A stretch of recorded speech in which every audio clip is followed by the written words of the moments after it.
Hi friends, ನಾವು ಪ್ರತಿದಿನ mobile ಪಾವತಿಗಳನ್ನು ಮಾಡುತ್ತಿದ್ದೇವೆ. ಆದರೆ ನಿಮ್ಮ ಗಮನವಿಲ್ಲದೆ ನಿಮ್ಮ ಹಣ ಹೊರಹೋಗುತ್ತಿದೆ. ಅಂದರೆ ಇಂದಿನ ವಿಡಿಯೋದಲ್ಲಿ ಆಟೋಪೇ ಅಂದ್ರೇನು, ಅದು ಹೇಗೆ ಕೆಲಸ ಮಾಡುತ್ತದೆ ಮತ್ತು ಅದರ ಅಪಾಯಗಳು ಯಾವ್ಯಾವು ಅನ್ನೋದನ್ನು ಸರಳವಾಗಿ ನೋಡೋಣ.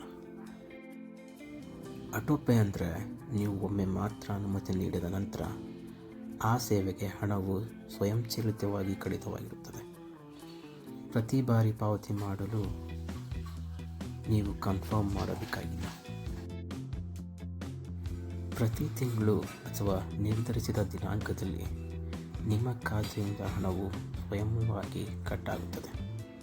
ಕ್ಯಾಲೆಂಡರ್ನಲ್ಲಿ ದಿನಗಳು ಬದಲಾಗುತ್ತಿದ್ದಂತೆ ಪಾವತಿಯೂ ನಡೆಯುತ್ತದೆ. UPI ಮೂಲಕ EMI ಅಥವಾ ಸೇವೆಗಳ ಆಟೋ ಡೆಬಿಟ್ ಕೂಡ ಸಾಮಾನ್ಯವಾಗಿದೆ. ಒಮ್ಮೆ ಒಪ್ಪಿಗೆ ಕೊಟ್ಟರೆ ಹಲವು ನಿಗದಿತ ದಿನದಲ್ಲಿ ಕಡಿತವಾಗುತ್ತಲೇ ಇರುತ್ತದೆ. ಫ್ರೆಂಡ್ಸ್, ಇಲ್ಲೇ ಸಮಸ್ಯೆ ಶುರುವಾಗುತ್ತದೆ.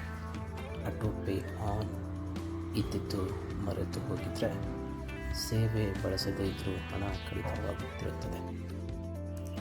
ಅದಕ್ಕಾಗಿಯೇ ನಿಮ್ಮ ಮೊಬೈಲ್ ಅಥವಾ ಬ್ಯಾಂಕ್ ಆ್ಯಪ್ನಲ್ಲಿ ಯಾವ್ಯಾವ ಆಟೋಪೇ ಸೇವೆಗಳು ಸಕ್ರಿಯವಾಗಿವೆ ಅನ್ನೋದನ್ನು ನಿಯಮಿತವಾಗಿ ಪರಿಶೀಲಿಸಬೇಕು. ಆಟೋಪೇ ಸುಲಭ, ಆದರೆ ನಿಯಂತ್ರಣ ಕಡಿಮೆ. ಮ್ಯಾನ್ಯುವಲ್ ಪೇ ಸ್ವಲ್ಪ ಸಮಯ ತೆಗೆದುಕೊಳ್ಬೋದು, ಆದರೆ ನಿಮ್ಮ ಹಣದ ಮೇಲೆ ಸಂಪೂರ್ಣ ನಿಯಂತ್ರಣ ನಿಮಗೆ ಇರುತ್ತದೆ. ಆರ್ಥಿಕ ಜಾಗೃತಿ ಅಂದರೆ ಹಣವನ್ನು ಎಲ್ಲಿ ಹೇಗೆ ಬಳಸುತ್ತಿದ್ದೇವೆ ಅನ್ನೋದನ್ನು ತಿಳಿದುಕೊಳ್ಳುವುದು. ಆಟೋಪೇ ಬಳಸಬಹುದು, ಆದರೆ ಜಾಗೃತಿಯಿಂದ. ಸುಲಭತೆ ಮುಖ್ಯ, ಆದರೆ ಹಣದ ನಿಯಂತ್ರಣ ಇನ್ನೂ ಮುಖ್ಯ. ನಿಮ್ಮ ಆಟೋಪೇಗಳನ್ನು ಪರಿಶೀಲಿಸಿ, ಅಗತ್ಯವಿಲ್ಲದವುಗಳನ್ನು ಹಿಂದೆ ಆಫ್ ಮಾಡಿ.